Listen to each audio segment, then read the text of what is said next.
What if I told you that male intuition exists? And not only does it exist, but it can be equally, if not stronger, than female intuition. In this video, I'm going to discuss that is in fact the case, and it's something I haven't really seen anyone else talk about, so I figured it was important to share. I know that most of you guys are young men, ambitious young men looking to have a meaningful life, connect to a meaningful mission, and give your gift to the world throughout your life. And a mission critical aspect of that is listening to your intuition. Intuition is a topic I talk about a lot as of late, both on my YouTube channel and in podcasts. This video won't be a comprehensive guide on intuition or my thoughts on intuition as a whole. I'll certainly touch on it, but specifically I want to talk about male intuition because yesterday I was sending voice memos back and forth between a friend, and he sent something to me, and in his voice message he said, I know it sounds kind of weird, or I know it can kind of sound woo-woo, but I tend to have a pretty strong intuition when I'm connecting people. He recently connected me with somebody who I went and got coffee with, had a great experience here in Bali. All that to say, I thought it was funny how he had to put the caveat around his intuition, basically kind of downplay the fact that he's an intuitive person or he has a strong connection to his intuition. And to me that stuck out because I think that is conditioning, that is not natural, and that's kind of some sort of protectionary thing because men aren't supposed to be intuitive. They're supposed to be logical and rational and measured and calculated. And what I will explain in this video is that intuition itself is indeed feminine, but feminine energetically, not feminine biologically. Within every single person, there's a balance of masculine and feminine energy. Men tend to be more masculine in their energy, women tend to be more feminine in their energy. But we have a dilemma, a modern dilemma, in that both sexes are not only generally externally confused with all sorts of gender and sex issues in the news, which I'm not going to discuss, but internally and energetically, there is no integration.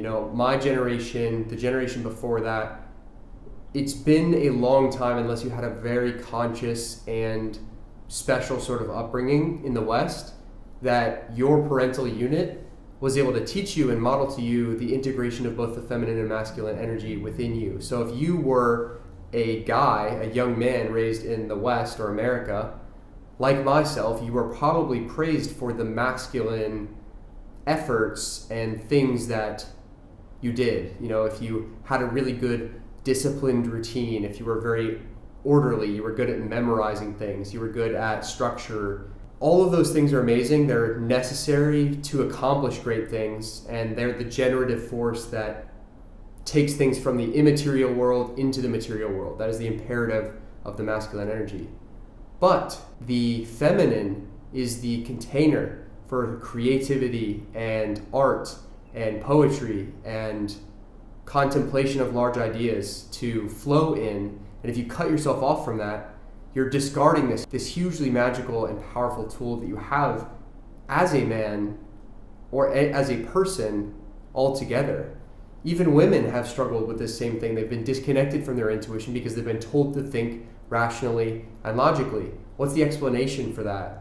Where can you show me as the right and wrong reason on a expense report for you to make that decision? I don't know, it just felt right, or I don't know, it just felt wrong.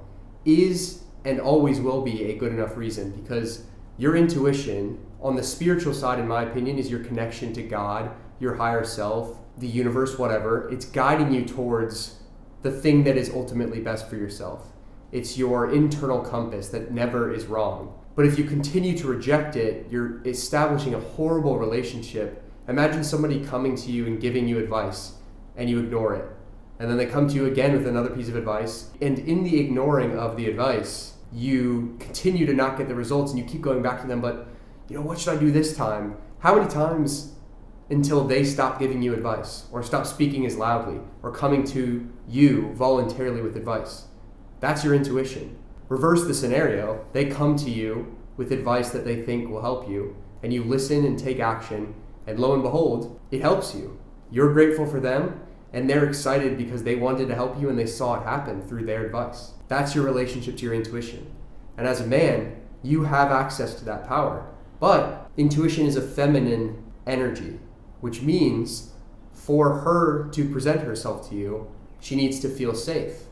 So you can use your masculine traits, things like discipline, consistency, routine, to create a safe container for that intuition to come out. You need stillness and quiet to be able to hear your intuition.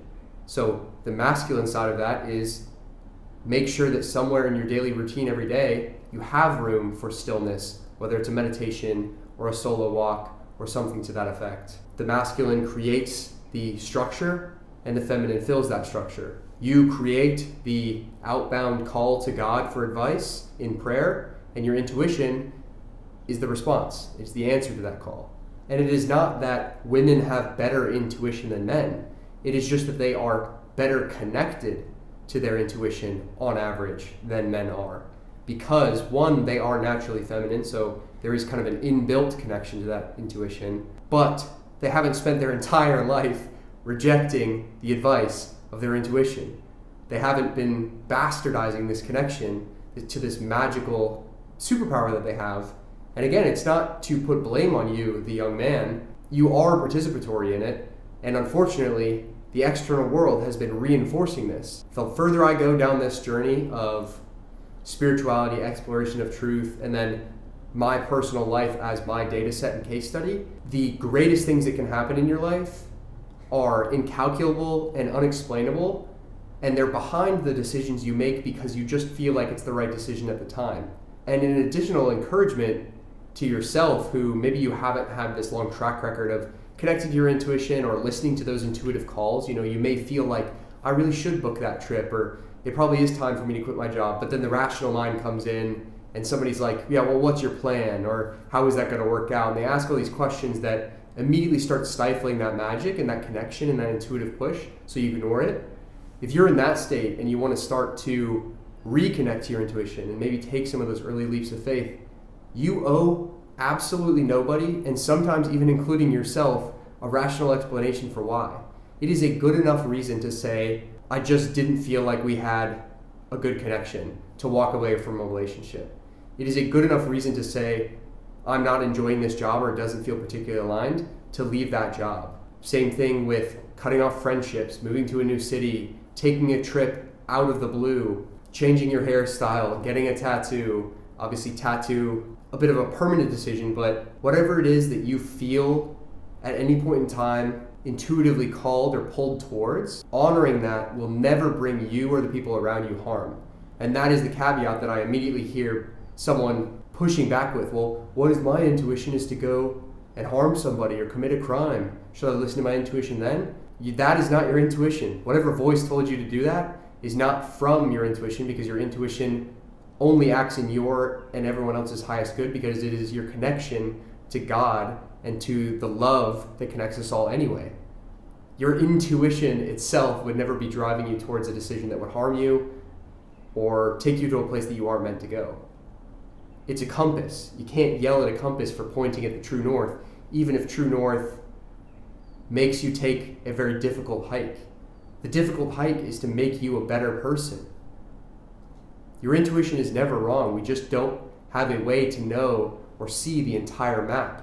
I've discussed that before. It's a compass, it's not a roadmap. But you, young, ambitious man, if you want to be successful in this unbelievably uncertain, uncommon life path, need to start nurturing that relationship with your intuition, and never let someone tell you that, one, you don't have an intuition as a man, or two, it cannot be as strong or stronger than a woman. This isn't an us versus them thing. It's just to tell you that you have that same superpower inside of you, as long as you nurture it in the proper ways. And a woman who's disconnected from her intuition versus a man that is highly connected to his, I'll take that guy every day of the week as far as achieving his highest outcome for the common good and for his self and for his mission and vision for giving his gift to the world. So believe that you have that voice. Start to curate some sort of practice for listening to it. If you have any questions about things around that nature, you can message me. You could join the community and spark up a conversation. It's honestly a topic of conversation that comes up all the time. You can book a call with myself. You can comment below this video. I'm happy to have a dialogue in any of those mediums. I'm extremely passionate about this stuff and I find it super interesting, and I love to help in ways that I can. Comment below what you thought about this video, if you think I'm completely off base or if you found it particularly helpful. Subscribe to the channel, more podcasts and videos coming soon. Got some podcasts queuing up for release, so thank you for kind of remaining patient with that. It's been a useful and helpful time of reflection since I released the last one, but excited to dive back into that medium. Grateful for everyone who's already here. If you're new, subscribe, and I will see you guys shortly in the next one.